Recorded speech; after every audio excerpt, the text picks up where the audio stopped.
मैं आज चुनाव अभियान के लिए हिमाचल प्रदेश में गया था और स्वाभाविक है, मैं 2 दिन पहले कलकत्ता गया, सुभाष बाबू का स्मरण किया था। झांसी गया, झांसी की रानी को याद किया था। और आज मैंने हिमाचल में भारत मां का लाल शहीद विक्रम बत्रा का स्मरण किया था, बहुत आदरपूर्वक किया था।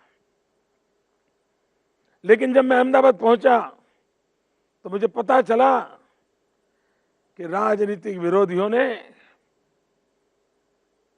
इसका भी विकृत रूप देकर के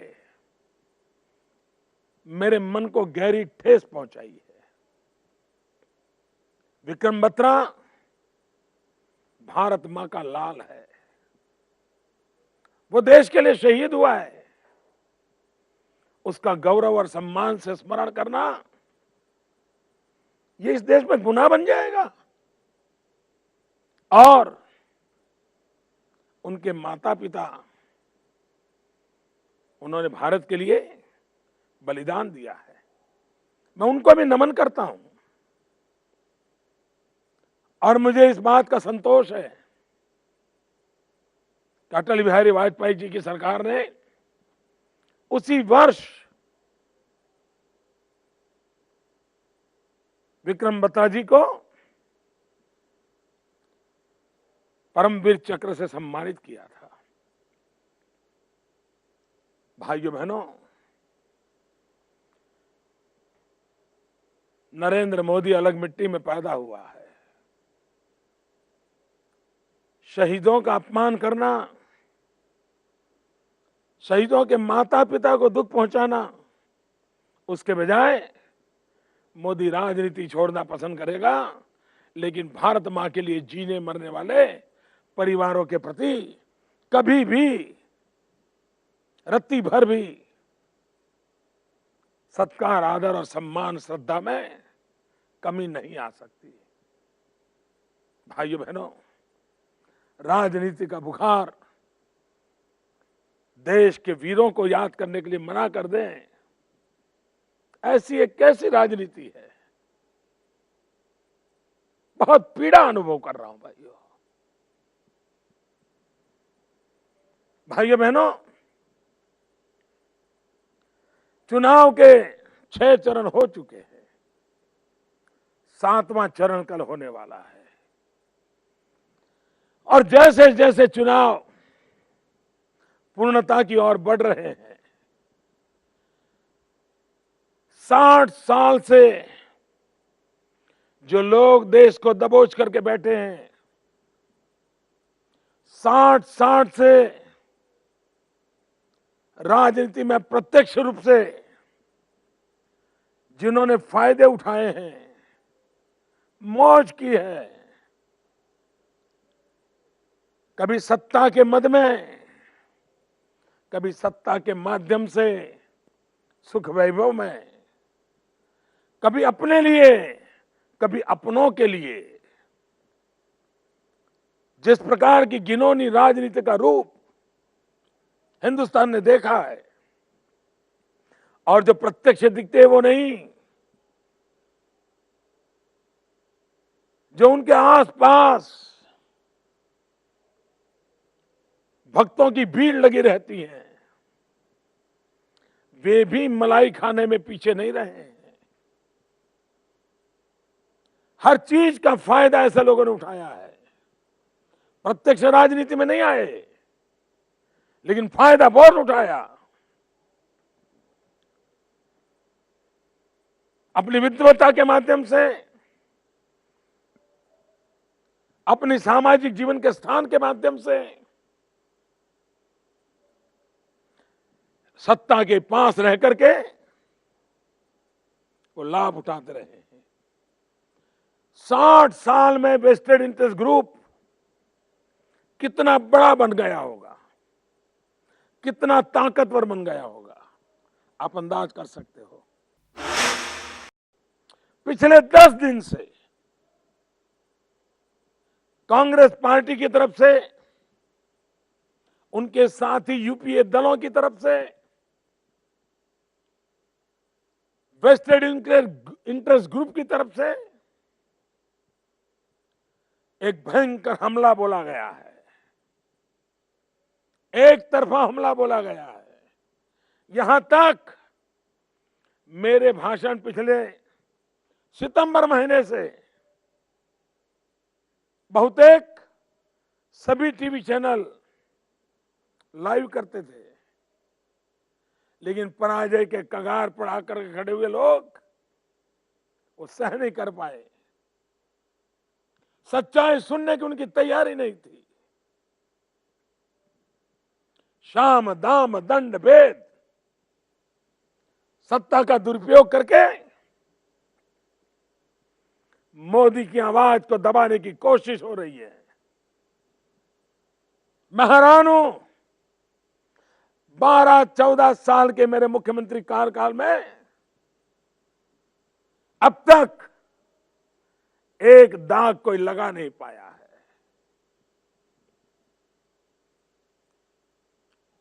हर कोर्ट कचहरी में झूठे इल्जाम करके एक भी विषय ऐसा नहीं है जिसकी पीआईएल कांग्रेस के हमारे साथियों ने न की हो, लेकिन हर क्षेत्र में से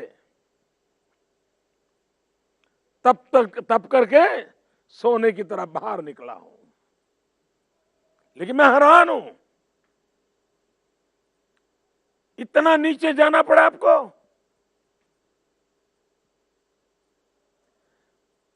अरे मोदी को जो करना है कर लीजिए, भारत के लोकतंत्र की तो इज्जत कीजिए। झूठ बोलने में तो सीमा रखिए। और इतनी बड़ी सरकार लेके बैठे हो, 10 साल से क्या सोए पड़े थे क्या? क्यों न मोदी को फांसी के फंदे पर लटका दिया? और आज राजनीतिक फायदा उठाने के लिए, मैं जानता हूं आप बौखला गए हो, मैं जानता हूं पूरी कांग्रेस परेशान है, मैं जानता हूं बाजी उनके हाथ से निकल गई है, और देश की जनता किसी भी हालत में आपको माफ नहीं करने वाली है। देश की जनता आपके पापों की आपको सजा देने के लिए कृत संकल्प है। और मैंने जनता का मिजाज देखा है। मैं आज उत्तराखंड जाकर के आया हूं, हिमाचल जाके आया हूं। उत्तराखंड के हादसे के पीड़ित लोग आज भी चिक चिक करके रो रहे हैं। कहां गई आपकी संवेदनाएं? वहां भी आपकी सरकार, दिल्ली में आपकी सरकार, और अमरनाथ केदारनाथ के यात्रियों हर बार परेशानी भुगते। और केदारनाथ का हादसा, क्या वो इंसान नहीं है? लेकिन सरकार को कोई परवाह नहीं है। चुनाव जीतने के लिए आप सब कुछ करने को तैयार है, लेकिन जनता के दुख दूर करने के लिए आपके पास वक्त नहीं है। भाइयों बहनों, मैं इन चुनावों का जो दौर पूरा हुआ है उसका जब मूल्यांकन करता हूं और कांग्रेस के नेताओं के बयान, कांग्रेस के नेताओं का बॉडी लैंग्वेज, कांग्रेस ने अपनाए नए नए हथकंडे इस बात की गवाही देते हैं कि अब कांग्रेस ने हार मान ली है। मरता क्या न करता, इस स्थिति में आज वो मुद्दों की चर्चा करने को तैयार नहीं है। कोई मुझे बताइए भाइयों बहनों, चुनाव दिल्ली सरकार के लिए है। भारत में कैसी सरकार बने, इस पर चुनाव चल रहा है। 10 साल से जो दिल्ली सरकार में बैठे हैं, क्या उनकी जिम्मेवारी नहीं है कि देश को अपने काम का हिसाब दें? उन्होंने जो वादे किए थे, उन वादों का क्या हुआ, जवाब देना चाहिए कि नहीं देना चाहिए। भाइयों बहनों, आपको जानकर के हैरानी होगी, पिछले आजादी के बाद जितनी सरकारें आई, उसमें ये सरकार 10 साल वाली है, मां बेटे की सरकार है, जिसको सबसे ज्यादा सुप्रीम कोर्ट ने लताड़ा है। कोई क्षेत्र ऐसा नहीं है कि सुप्रीम कोर्ट ने इनके खिलाफ स्ट्रिक्चर पास न किए हो। इनके ढेर सारे निर्णय सुप्रीम कोर्ट को खारिज करने पड़े हैं और सुप्रीम कोर्ट का अपमान करने में ये 10 साल ये सरकार अगुवा रही है। सुप्रीम कोर्ट के कहने के बाद भी उन्होंने उनकी चीजों को नहीं माना है। काले धन के खिलाफ सुप्रीम कोर्ट ने बार बार कहा एसआईटी बनाओ। आए दिन सुप्रीम कोर्ट, कानून व्यवस्था, न्यायपालिका, बहुत बढ़िया बढ़िया भाषण करने वाले कांग्रेस के नेता, जब उन पर गाज गिरती है तो भागते चले जा रहे हैं। और इसलिए भाइयों बहनों, ऐसी सरकार, और दुर्भाग्य तो इस बात का है कि इतना बुरा हो रहा है, वे इतना बुरा कर रहे हैं, सारी बुराइयां उनको समझ आती हैं, उसके बावजूद भी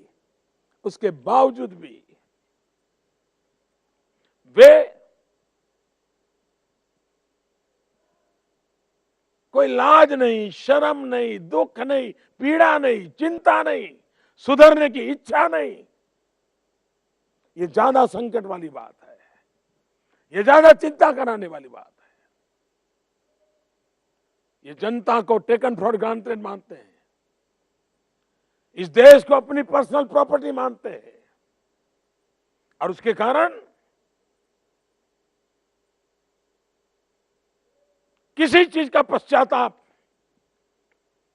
उनकी बातों में आ नहीं रहा है। क्या सत्ता में अहंकार इतना पनपता है? क्या नम्रता पूर्वक देश की जनता के सामने सर झुका करके अपनी कुछ कमियां रही, गलतियां रही, कहने की तैयारी नहीं है? आप मुझे बताइए मेरे भाइयों बहनों, महंगाई ये गंभीर इश्यू है कि नहीं है?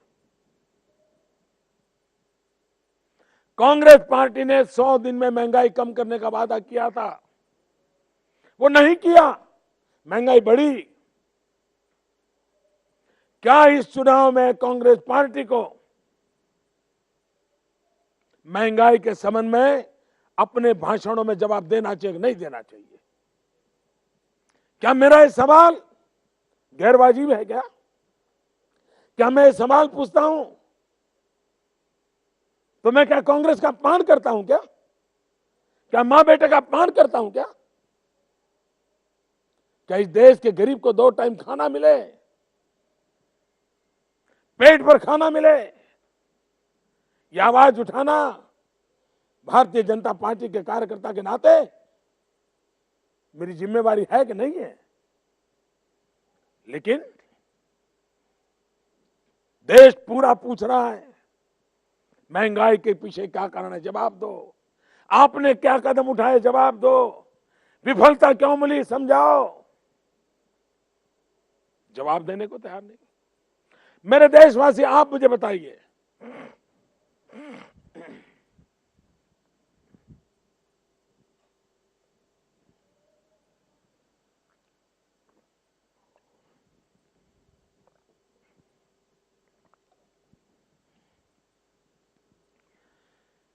मेरे देशवासी, आप मुझे बताइए, क्या ये देश भ्रष्टाचार के कारण तबाह हुआ है कि नहीं हुआ है? पूरे हमारे देश के आंतरिक जीवन को इस भ्रष्टाचार ने खोखला कर दिया है कि नहीं कर दिया है? क्या हमें भ्रष्टाचार के कारण गरीब से गरीब सामान्य मानवी उसकी जिंदगी तबाह हुई है कि नहीं हुई है? यह भ्रष्टाचार के कारण व्यक्तियों पर, व्यवस्था पर, संस्थाओं पर विश्वास उठ गया है कि नहीं उठ गया है? उच्च पदों पर बैठे हुए लोग किसी न किसी रूप में कहीं न कहीं दोषी पाए जा रहे हैं। क्या भारत के सब नागरिक उसके प्रति अपना गुस्सा व्यक्त करे, दुख व्यक्त करे? क्या वो कांग्रेस पार्टी का दुश्मन हो जाता है? क्या वो मां बेटा का दुश्मन हो जाता है? भ्रष्टाचार के खिलाफ बोलना, वो भी कोई परिवार के प्रति अपमान कर दिया, यह तर्क कितना उचित है? क्या भ्रष्टाचार के खिलाफ देश नहीं बोलेगा? मेरे देश को कौन बचाएगा भाइयों? कैसे बचाएंगे?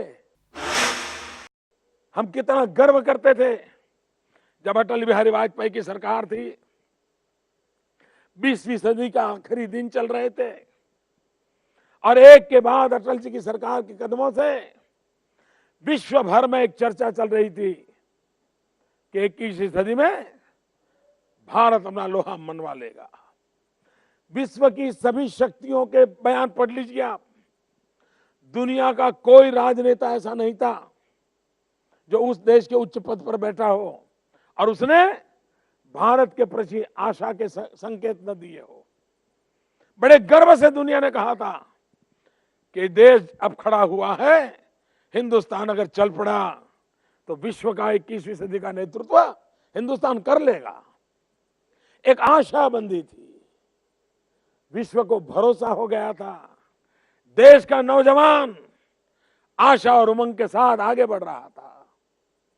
लेकिन 21वीं सदी के पहले दशक में आप लोगों ने सारे सपने चूर चूर कर दिए।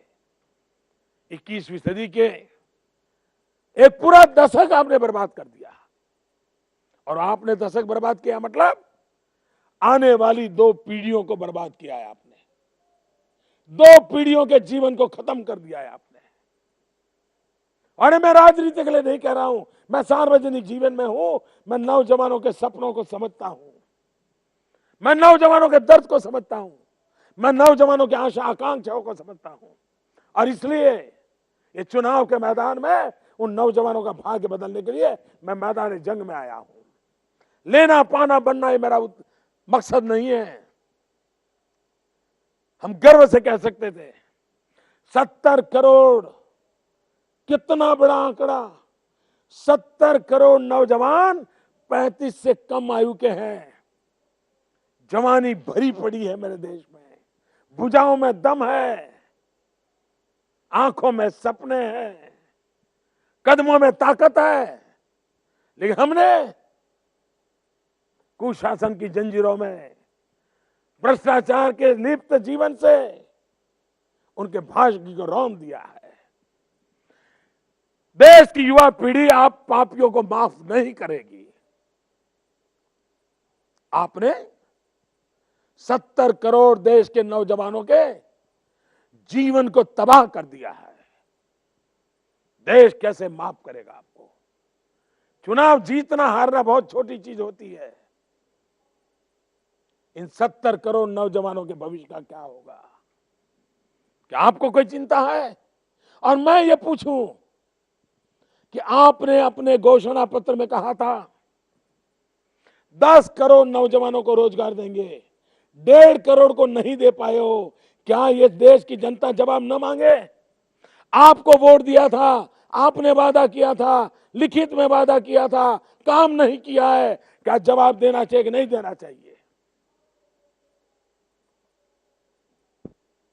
हमारे गुस्से का कारण ये है, हमारे दर्द का कारण ये है, हमारी पीड़ा इस बात की है। कहां जाएगा हमारा देश का नौजवान? मैं अभी आंध्र गया था, गांव के हजारों नौजवान, मेरे सामने मैं राजमंड्री देख रहा हूं, बहुत बड़ी भीड़ नजर आ रही है मुझे राजमंड्री में। जरा राजमंड्री के लोग हाथ ऊपर करके, सभी गारू हाथ ऊपर करके जोरों से भारत मां की जय बुलाओ। राजमंड्री के सारे गारू भारत मां का जय बुलाओ। हाँ, इधर अयोध्या में बहुत भीड़ दिख रही है। अयोध्या में तो अपरंपार भीड़ नजर आ रही है भाई, बहुत बड़ी तादाद में लोग नजर आ रहे हैं। अयोध्या वासियों को मेरा प्रणाम।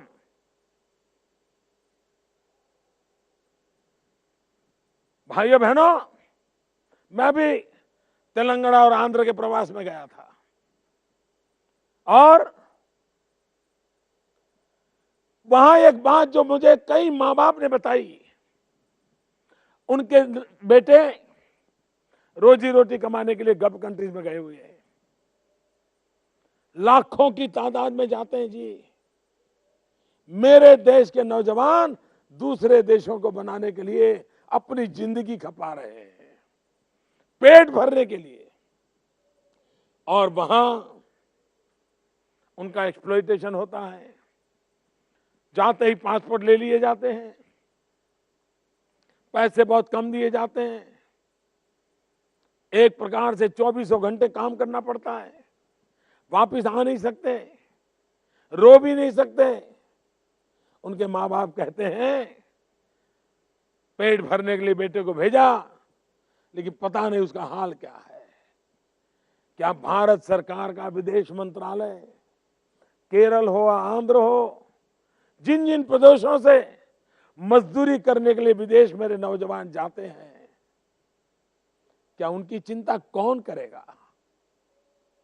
इस देश में घुस आए घुसपैठिए बांग्लादेशियों के लिए तो आपके पास बहुत टाइम है, लेकिन मेरी भारत मां का बेटा दुनिया के किसी देश में गया और उसकी जिंदगी कैसी जी रही है, उसके लिए आपकी सरकार को समय नहीं है।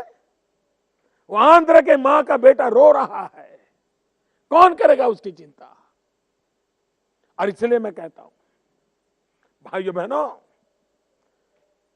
ये सरकार कुछ नहीं कर सकती। अब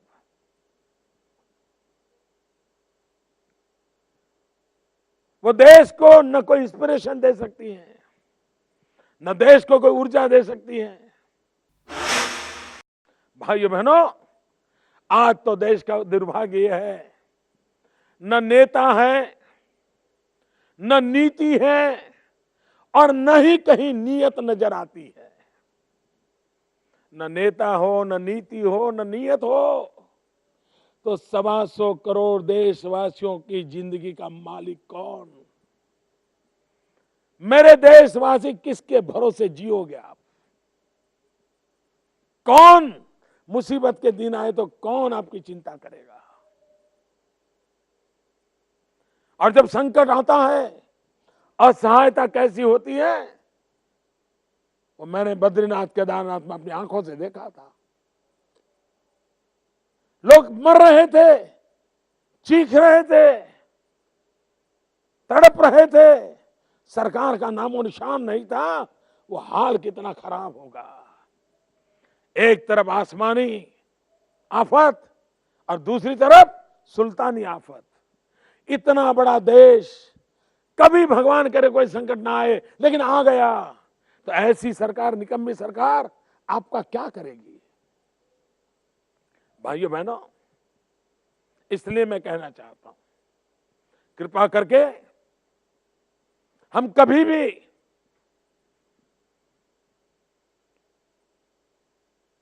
हमारे देशवासियों को ऐसे असहाय नहीं छोड़ सकते। और तब जाकर के मैं कहता हूं, इस देश को बचाना ये समय की मांग है। सत्ता बचाना उनका एजेंडा है, देश बचाना हमारा एजेंडा है, खुशी के लिए जीना उनका एजेंडा है, आपकी खुशी के लिए जीवन खपा देना ये हमारा एजेंडा है। उनको खुशी चाहिए, हमें आपके चेहरे पर खुशी चाहिए। और इसलिए मेरे भाइयों बहनों, अभी जितने चरण बाकी है, आपकी जिम्मेवारी ज्यादा है। अब तक के चरण में 2 महत्वपूर्ण काम मतदाताओं ने कर दिए हैं, और मैं विश्वास से कहता हूं, मैं ज्योतिषी के नाते नहीं कहता हूं, मैं राजनीति शास्त्र के विद्यार्थी के नाते कहता हूं। हिंदुस्तान के सैकड़ों जिलों में खुद जाकर के आया हूं और आज कैमरा के सामने आपको बात बता रहा हूं। भाइयों बहनों, मैं देख के आया हूं कि अब तक के जितने चरण में मतदान हुआ उसमें 2 काम पक्के हो गए हैं। एक, मां बेटे की सरकार गई। मान लीजिए आप, देश की जनता ने मां बेटे की सरकार को विदाई कर दिया है, और तभी तो बौखलाहट है, एक गुस्सा तभी तो है। मोदी पे चारों तरफ गालियां इसीलिए तो पड़ रही हैं। डिक्शनरी में जितनी गालियां हैं एक ही चुनाव में खर्चा कर दिया है। भाइयों बहनों, मतदाताओं ने एक काम कर दिया है, मां बेटी सरकार की विदाई। मां बेटे की सरकार की विदाई पक्की हो गई है। मां बेटे की सरकार गई, मान लो गई। दूसरा काम किया है, आने वाली नई सरकार की मजबूत नींव, इसका शिलान्यास भी कर दिया है। अब जो लोग हैं, जो कल भी मतदान करने वाले हैं, आगे के चरण में भी मतदान करने वाले हैं, उनका जिम्मा है, जो मजबूत सरकार की नींव डाली गई है, शिलान्यास किया है, उस पर मजबूत सरकार बनाना। भाइयों बहनों, मजबूत सरकार का मतलब ये नहीं होता है कि डंडे वाली सरकार। मजबूत सरकार का मतलब ये नहीं है कि जेल के सलाखों वाली सरकार। मजबूत सरकार का मतलब ये है कि वो सरकार जो गरीबों की सुने और गरीबों के लिए जिए। वो सरकार जो नौजवानों के आशा और अरमान से जुड़ी हो। वो सरकार जो नौजवानों के सपनों को साकार करने के लिए सरकार उनके लिए खप जाती हो। मजबूत सरकार का मतलब यह होता है कि आए दिन निर्दोष नागरिकों को मौत के घाट उतारने वालों को जीना हराम कर दे। ये मजबूत सरकार होती है। मजबूत सरकार का मतलब होता है जिसमें 125 करोड़ देशवासियों की आवाज भी हो। मजबूत सरकार का मतलब होता है जहां 125 करोड़ देशवासियों की हुकूमत चलती हो। मजबूत सरकार का मतलब होता है सरकार 125 करोड़ देशवासियों का सपनों का संपुट होनी चाहिए। मजबूत सरकार का मतलब होता है 125 करोड़ देशवासी एक कदम चले तो देश 125 कदम चल पड़े। ये मजबूत सरकार होती है। आज एक परिवार की सरकार बन गई है, मां बेटे की सरकार बन गई है, जिसमें प्रधानमंत्री की भी कुछ चलती नहीं है, कैबिनेट का नामो निशान नहीं है। एक दल का नेता आकर के प्रेस कॉन्फ्रेंस में कैबिनेट के निर्णय को फाड़ के फेंक दे। ऐसी निकम्मी सरकार। देश को मजबूत सरकार चाहिए। जनता के द्वारा चुनी हुई सरकार की आवाज होनी चाहिए। संस्थाओं को तोड़ दिया गया है, संस्थाओं को बर्बाद कर दिया है। क्या आज प्लानिंग कमीशन की कोई आवाज है? सुप्रीम कोर्ट की आवाज है? कुछ बचा है? सीबीआई के लिए सुप्रीम कोर्ट कह देती है ये मां बेटे का तोता है। क्या इससे कुछ होने वाला है? और इसलिए भाइयों बहनों, देश को मजबूत सरकार इसलिए चाहिए सारी संस्थाएं मजबूत बने, देश को मजबूती इसके लिए चाहिए हर नौजवान, हर देशवासी अपने में मजबूती का एहसास करे। वो आंख झुका कर लेके जीने के लिए मजबूर नहीं होना चाहिए। सीना तान करके मेरा देश जी सके वैसा हिंदुस्तान होना चाहिए। सिर्फ हिंदुस्तान को नहीं, दुनिया को भारत से बहुत आशाएं थी। 10 साल में आपने उन आशाओं को पर पानी फेर दिया है। और इसलिए भाइयों बहनों, आज देश को मजबूत सरकार बनानी है तो देश के सपनों के अनुरूप संसद भी बनानी पड़ेगी। अगर आपके सपनों के अनुकूल संसद नहीं होगी, अगर संसद में ढीलापन आया तो आपके अरमानों पर भी ढीलापन आएगा। और इसलिए मैं बार बार कहता हूं कि अगर एक गाड़ी कीचड़ में फंसी हो, उसको निकालने के लिए अगर कीचड़ कम है तो अकेला ड्राइवर भी गाड़ी से उतर के धक्का मारे, गाड़ी निकल जाती है। कीचड़ जरा ज्यादा हो तो पैसेंजर भी उतर करके धक्का मारे, गाड़ी निकल जाती है। लेकिन अगर गाड़ी गहरी खाई में पड़ी हो तो 2-4 लोगों का काम नहीं है कि उसको निकाल पाए। उसके लिए बहुत बड़ी ताकत लगती है। और इसलिए मैं कहता हूं, हिंदुस्तान गहरी खाई में पड़ा हुआ है। 10 साल में तबाही का मंजर देखा है। नौजवानों के सपने चूर चूर हो चुके हैं। माताएं बहनें सुरक्षा सम्मान के लिए चीख रही हैं, रो रही है। ये देश की दुर्दशा है।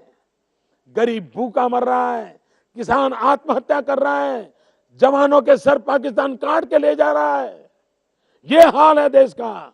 ऐसे गहरे गड्ढे में पड़े हुई इस देश को निकालना है तो ताकतवर संसद चाहिए, ताकतवर कैबिनेट चाहिए, ताकतवर सरकार चाहिए।